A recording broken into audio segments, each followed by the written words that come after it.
let's talk about divorce.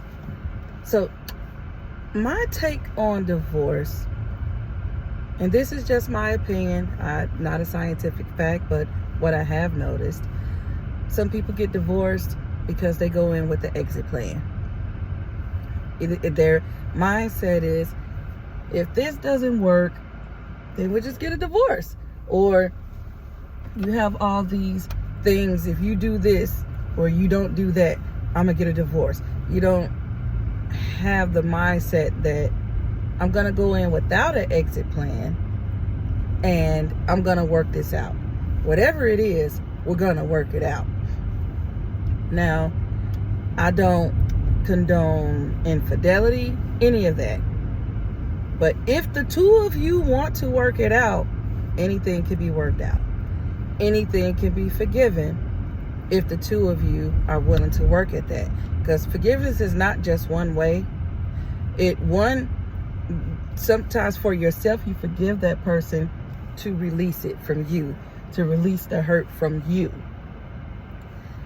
The other reason is with forgiveness, the one on the receiving end of the forgiveness, you're going to have to do things to build that person's trust back up, especially with infidelity or whatever it is that you did to break trust, because sometimes it's not cheating that you did that happened to break that trust. Someone may have not been honest about money. But whatever it is, you have to do what you have to do to help build that trust. So if your mate asks you questions, just answer the question. You don't have to get mad or be like, oh, you tripping. Or, oh, you don't ask me that. Answer the question. A lot of times if you just answer the question, all is well after that. Or, now, I'm going to speak to the women here. Sometimes, we have the men that don't talk to their significant other about their feelings or what they've gone through, because there may have been one time that they did come to you with how they felt, and your reaction is what has made them pause before ever doing it again. So if a guy comes to you, your significant other comes to you and say, whatever he's struggling with, and this is just an example. There's this lady at work, and I found myself attracted to her. He might even tell you why, because she listens to me when I'm talking, or she makes me feel great, or whatever. It might even be that she might have stroked his ego. This is just an example. Your reaction is, well, if you want that B, go da-da-da-da-da. That's not why he was telling you that sometimes. I can't speak for all men. But sometimes it's not why he's telling you that. He's telling you right then what it is that he needs from you. Even if that's not what you have been doing, that's what he needs now, because as we go on in relationships, our wants and needs change. And part of being married is you have to choose each other every day. You have to choose to grow together and find out, how do you live with the new changes? You might not always like some of these new changes that your spouse is, grown into, but you want them, you love them, you're going to choose to stay together. You're going to find a way to make it work. Now, if it's things that's just destructive to the whole marriage, to your lives, to your health, no, you still, in a loving way, you're going to find out, how can we work through this? Marriage starts on the wedding day. That is not the end, because people like, oh, I got the ring.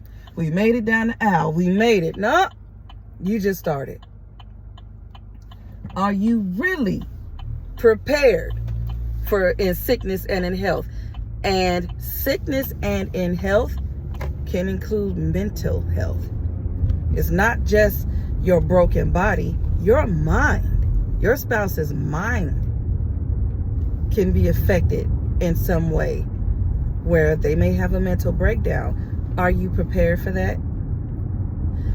In sickness and in health, let's go to women. Our bodies change. They're changing all the time. We change through puberty. If we have babies, our bodies are going to change. We got all these hormones going on. And then, Lord help us, when we go through menopause. Oh, that is I don't know. It's just ridiculous. Because let me just tell you, with menopause, ain't this stupid?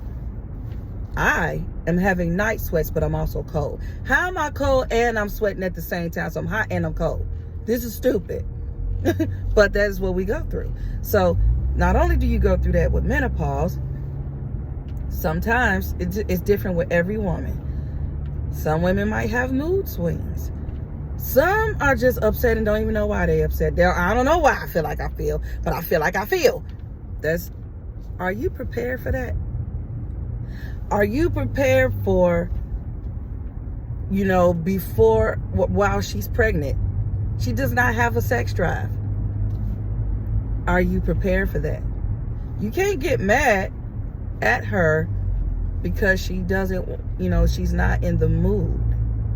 Sometimes our bodies go through things where it's just not there. And then it might be psychological too. So with some women, you can't just jump in there. You gotta, what you call it? Warm up I heard someone say before, warm up the Buick. You can't just get in there. That foreplay starts throughout the day. It could even be you cleaned up the house. You took something off of her plate. You just want to come in and but you don't know. She's mentally and physically tired. And if it's a stay-at-home mom or even a stay-at-home dad, they're tired because you have talked to these kids all day. You've been cleaning up behind the kids all day, even though when you get home, it looks like nothing has been done.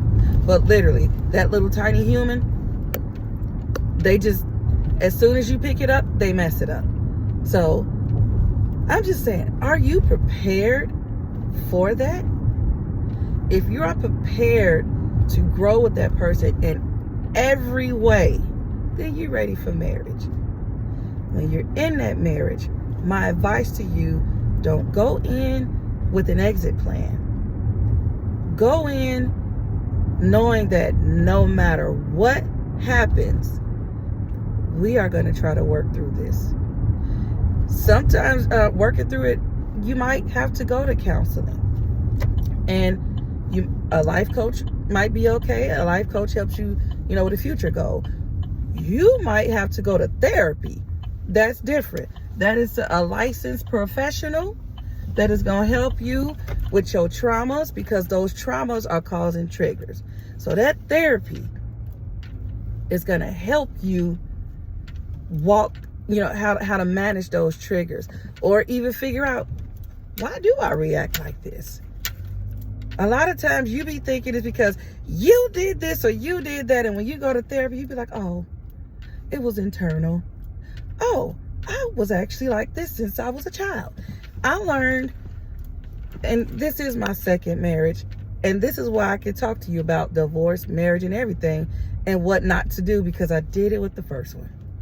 I'm not saying every reason why we got divorced was just my fault, but there are things that I could have done differently in that marriage. But when I went through that, my whole life turned upside down. So I had to go to therapy. And I was like, oh, things that I thought was his fault was like, oh, I learned that I had trust issues even before the marriage. And you want to know why? Because my daddy was a musician and he was gone all the time. Papa was a Rolling Stone. He also cheated on my mom. So times when he was supposed to be on the west side, times when he was supposed to be out of town on a gig, he was on the west side, of that city with his mistress. So I had trust issues even then. And then I learned Trust issues are not just with infidelity. Infidelity, I had to say that word slow. It can be with your money. Do you trust your spouse enough to tell them about all of your finances? You do what works for your marriage. I don't believe in withholding information about your finances. I believe in a marriage, you should be completely transparent about everything. So, finances included. Do you trust them? Are you ready for that with marriage? Now, sometimes there may be instances where maybe your spouse has a gambling problem that you might not be able to tell them everything that's available because y'all got to live and you got to have a roof over your head. I get that. I get it. But then y'all figure out how to help them overcome this gambling problem. And it's not a quick fix. Again, some things take therapy and it takes time and it takes patience. So, are you ready for marriage? And if you are, go into that without an exit plan. And what I will leave with you today, sit on the white furniture. Don't be afraid to make the next move. See you later.